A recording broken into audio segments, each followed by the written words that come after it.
Hey, good morning, everybody. This is a new thing for me as far as doing the live stream, so we'll see how it works. Not sure who's going to show up. I'm not sure if it was promoted properly, but this is kind of a test in a lot of ways. So thanks for joining. Hope everyone's doing well. Everybody's working at home now.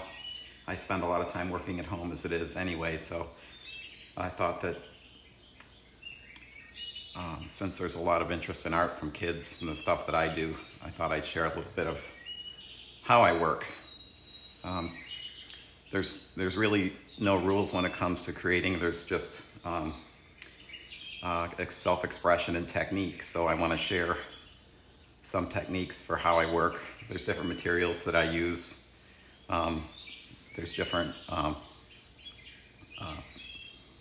subject matters. I have a lot of faces and people in my work, and then cityscapes and landscapes, and as well as the cartoons. So I'm going to share basically how I create a drawing, a large-scale drawing, and some of the tricks that I use, some things that work for me as far as like materials. But I like to work large. I like to work bigger than a sketchbook. Generally, I carry a sketchbook around, and I keep cartoons and I keep ideas for drawings and in a book, and I always think that's a good idea. A lot of people do that. Nothing that unique or new about it, but I think that can be kind of, I find that if I always have it with me, I can always jot down an idea. But I'm going to start today with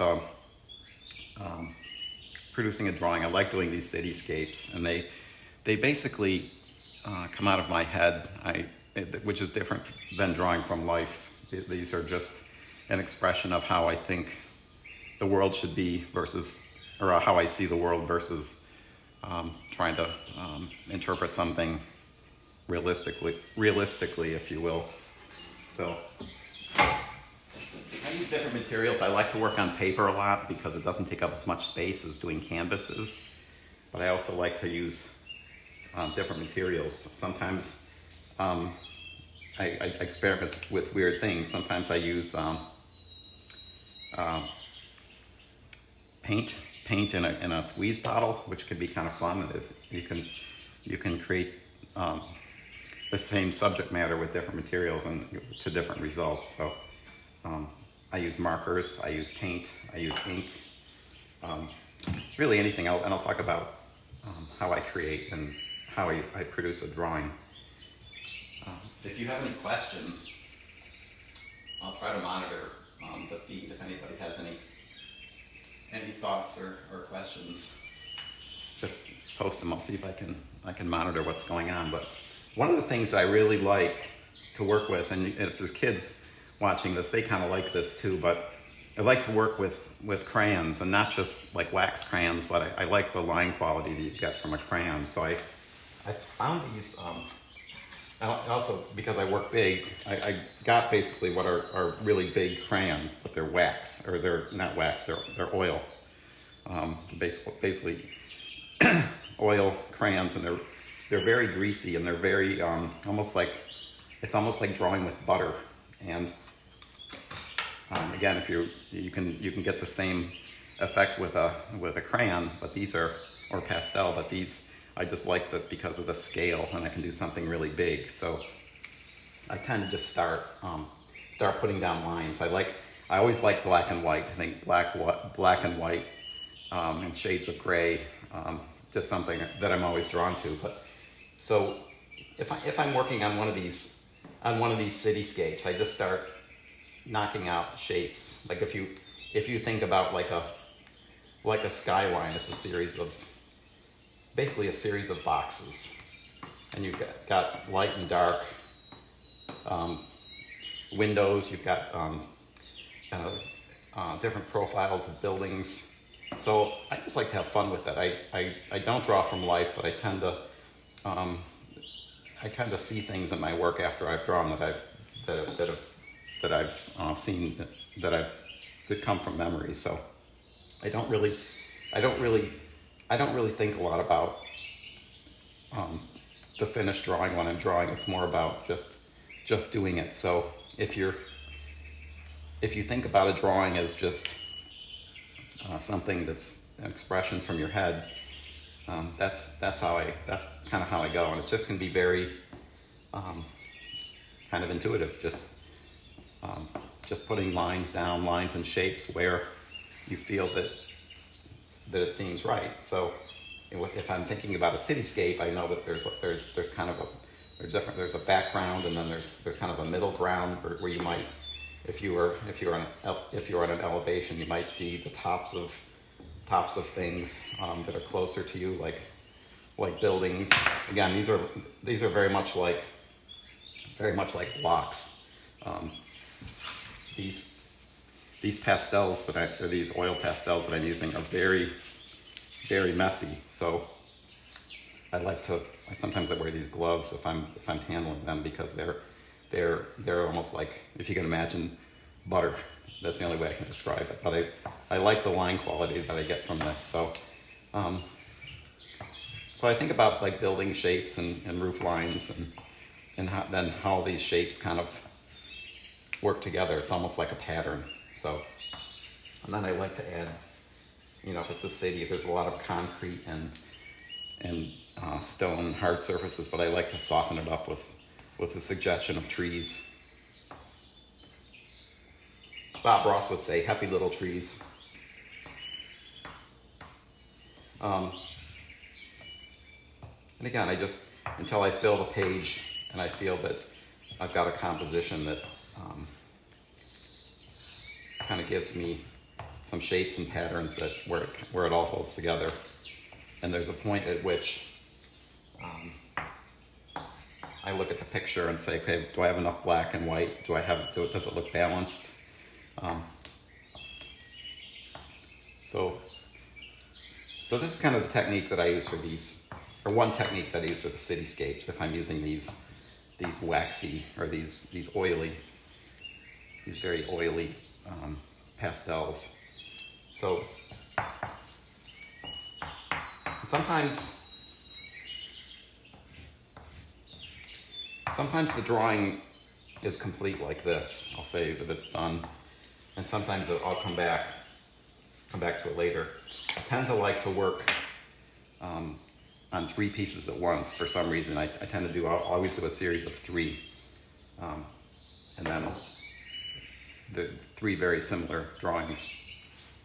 As far as the technique for this, and this is the technique that I use for these oily crayons is a little different, because they're so messy. If I touch this right now, it's almost like it's almost like touching oil. So you can see it'll come off on things. So I found that I have to kind of fix this. I have to fix it in place so that I can handle it and work on it further. But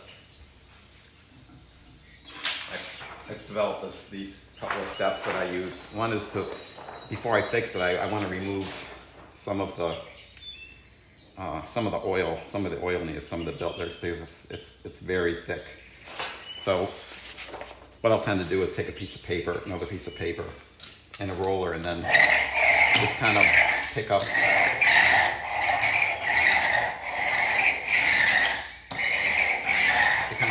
the excess oil that's on the page.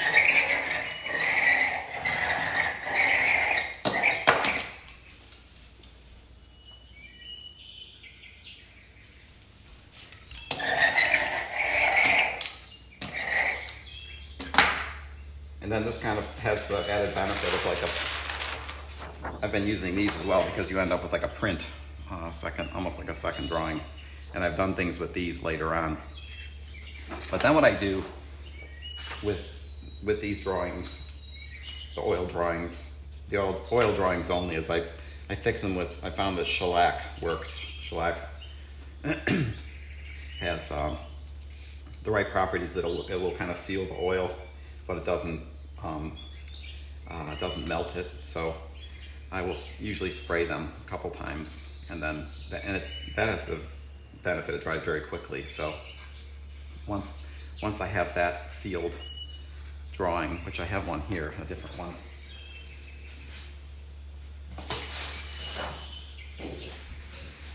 One that I did earlier. looks the same. The shellac tends to make the paper a little bit yellow, or not as bright white, which I don't mind.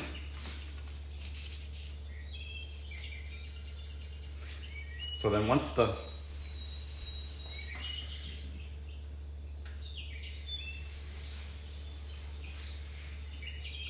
if I want to do something more with this drawing, sometimes, again, as I said, sometimes I'll leave it as is, but sometimes I want to add more depth to it. And again, you can do this if you're using other materials. If you're using crayons on paper, for example, you could do the same thing. You wouldn't need to fix it because wax crayons have different properties. But I like to tape it down very much the way you would if you were painting watercolor, because as you'll see in a minute why. What happens when I'm going to be adding more ink to this, very watery ink in the form of a wash.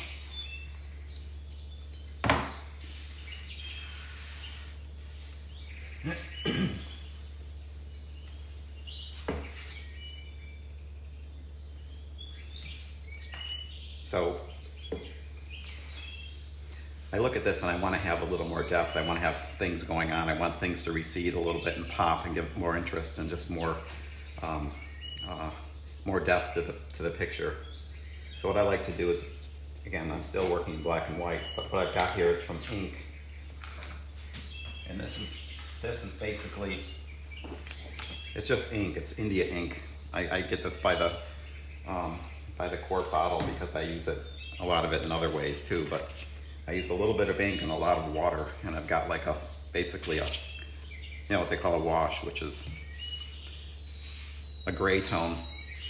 And for these drawings, in the way I work, I like to use these sponges. These are like painter sponges, painting sponges, very inexpensive. You could use these, or you could use brushes. I like the sponge because it gives you a real flat, even coat of gray tone. So I'll take the ink wash, and I'll look at the areas where there might not be as much light if it were a real cityscape. For example, the side of a building. If the light was coming from the left, you might have one side of the building would be in shadow. So if the light's coming from the left, everything on the right side would probably be a little bit darker. So with that in mind, I start adding some tone, again with the intent of giving it some pop, giving it some dimension. Contrast is what allows us to help see depth.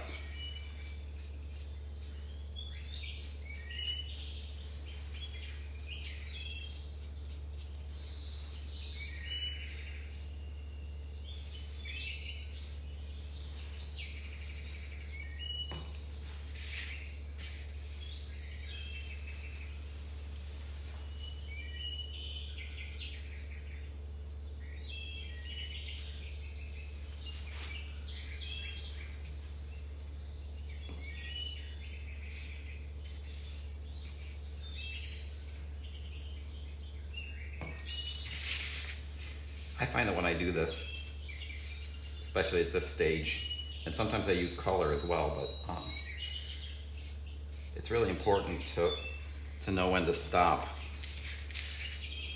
I tend to come back to things later. I like to set them aside.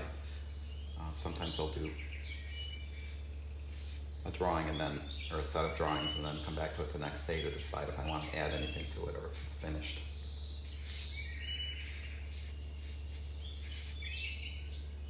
Again, I'm just trying to add tone and a little bit of pattern. So with this wash, this paper that I'm using is actually pretty nice. It's pretty absorbent. It's basically a commercial printing paper for which I have a lot of samples. from operating a graphic design company for 30 years. But I've got a lot of samples of print paper, and this happens to be a nice acid-free commercial printing paper. So it takes these media really well. But again, you can do this on almost anything, any kind of paper.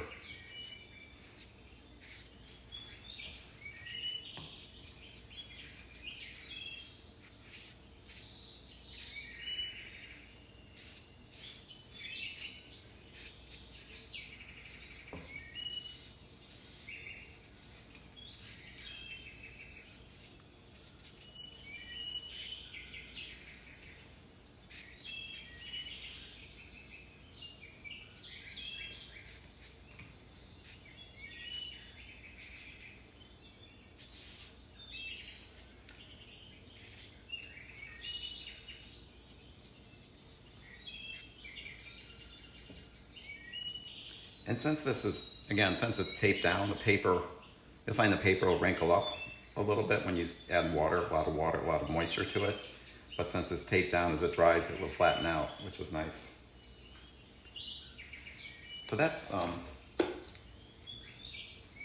one technique that I use, and I'll probably come back to this later and touch it up, maybe if I feel it needs more to be darker in some spots. But I like to kind of stop and come back to it later.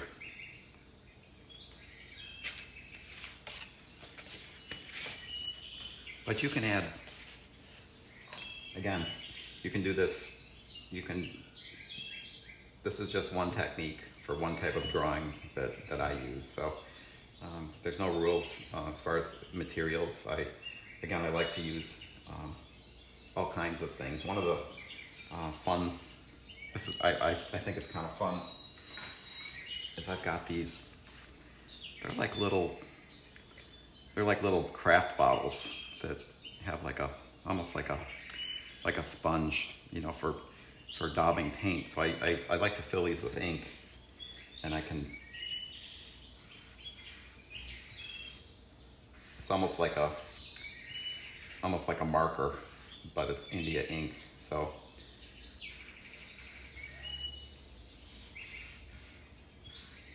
again, same subject matter, different technique, a different kind of a look. You can get a really bold, a really very bold line quality, which is different from the roughness of the crayon.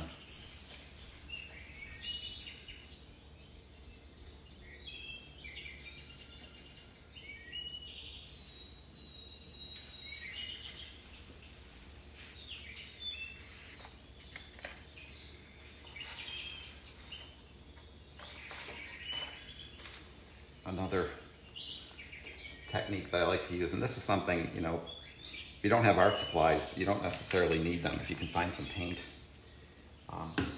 I use everything. I use ink, I use oils, I use pastels, I even use like latex.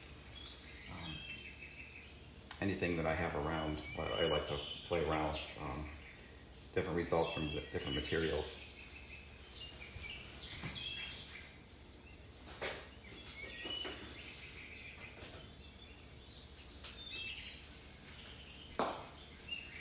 This is the squeeze bottle. This is full of high gloss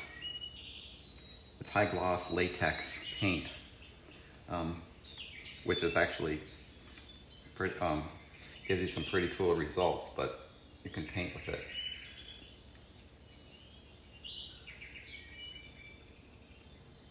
So,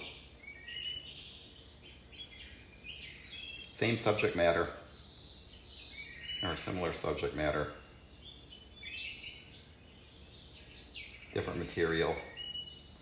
And what's kind of cool about this, just from a craft perspective, is once this is done and it's dried, it stays shiny, and it stays, has the same, basically looks just like it does now, once it's dry. And I do these sometimes on wood and different materials. It holds up really well. But again, I don't know if anybody has any questions that I can monitor via the feed.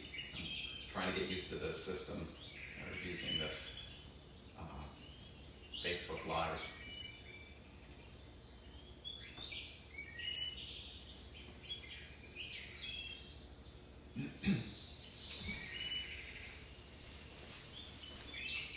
But if anybody has any, I would love to see if there's kids that want to post drawings that they've done, or let me know if this is helpful. If you'd like to see more, I have lots of ways of, I call it techniques, because I don't want to influence people's subject matter. I think subject matter can be real personal, so I'm just sharing. I'd like to share ways of making a picture using different materials and techniques. So with that, this is a quick session. I don't know if it's helpful. Let me know if you'd like to see more, if you'd like to see longer or shorter. Just give me a holler on Facebook.